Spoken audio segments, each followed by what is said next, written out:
Hi and welcome to the Crafts channel. My name is Corinne Brad and today I want to show you how to make a quick build a scene card using these dies that come with PaperCrafter. If you check the description below you can find out where to get them, but let's just get started. Now I've pre-cut the die cut shapes just to make things a bit easier. You want a square card blank. This one is just under 15 centimetres square and I've chosen like a mottled sky background.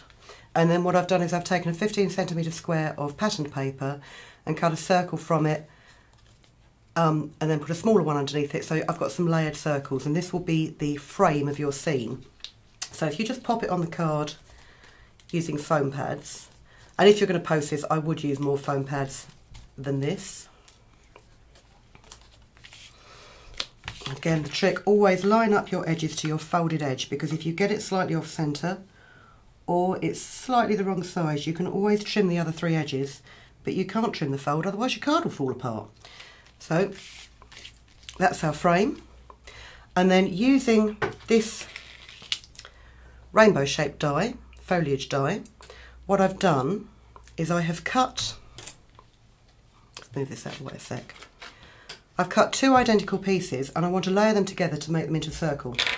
So I'm just going to trim this bit off here to make a flower, because what I don't want to do is when I've got the overlap, I don't want you to see an ugly straight edge on the front of the card. Do the same with this one. Let's just check I cut the same amount off, otherwise it's going to be not quite a circle.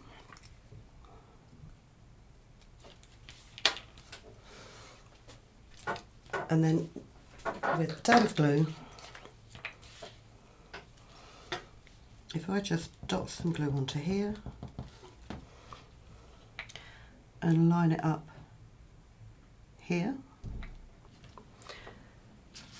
what I want to do is I want it to look like a shadow card. So I've already cut one in green.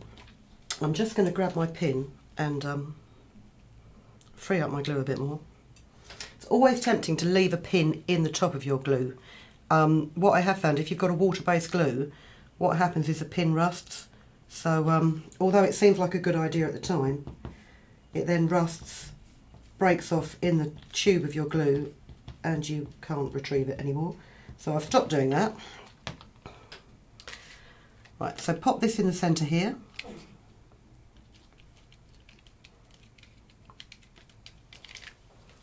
And then because I want this to have almost a tunnel effect,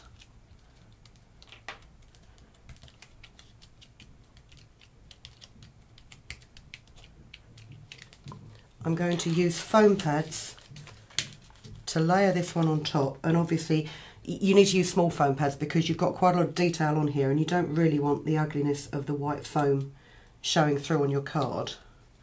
So I'm just going to put the foam pads where I can see there are solid areas.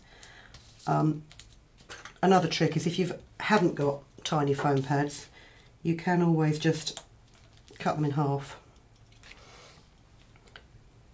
to make smaller pieces. Don't forget to peel the backing paper off before you try and stick it on your card, otherwise it won't work.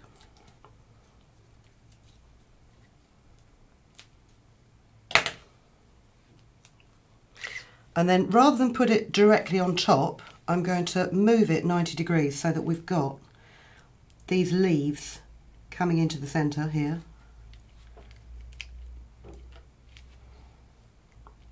Just pop it down like that. So you've got a three-dimensional effect. And then I've pre-cut, using the animal dies and the heart dies that are available in the kit, I've just pre-cut a little squirrel in a skirt. And I'm going to pop her in the middle of the foliage here. And I'm going to add a hedgehog to the bottom left, bottom right corner. Actually, here's a quick way you could do it. Oh yeah, that's better. Curl him over a blade of scissors and then you can just run your thumbnail along it and lift those spines far more easily.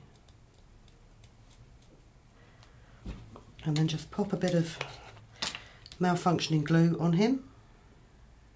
Oh, that's better.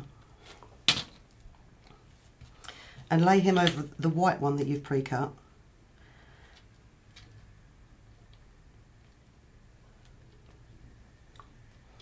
Just so it adds a bit more dimension to the body of it. It almost looks like it's a round body rather than a flat die-cut shape. Rather like you would do with 3D decoupage. Sometimes it's really nice if you curl pieces of paper so that they sort of blend into the background, but they've still got that 3 dimension. It looks a lot more natural than just stacking them like this, so you've got dead flat edges. And then all I'm going to do is just add to the corner some little petals.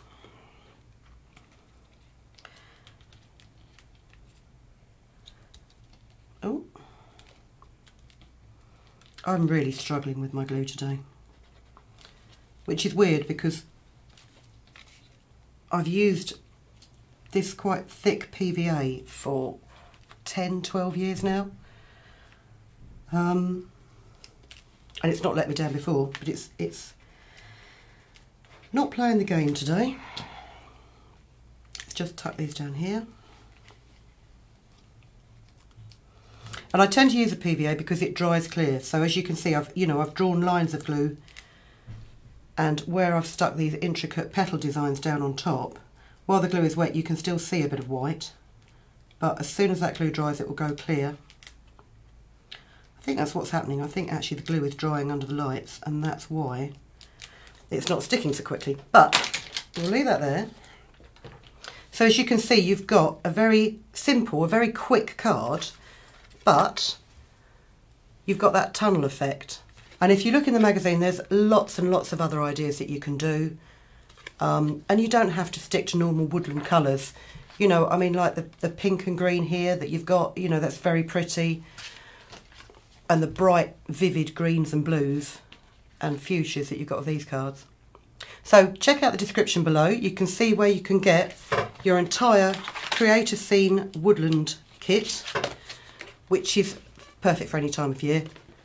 And we will catch up with you next time. If you've been inspired to create, please share your makes with us in the comments section below. And if you've enjoyed videos by the Crafts channel, hit the like button. Want to see more of us? Then click subscribe. See you next time.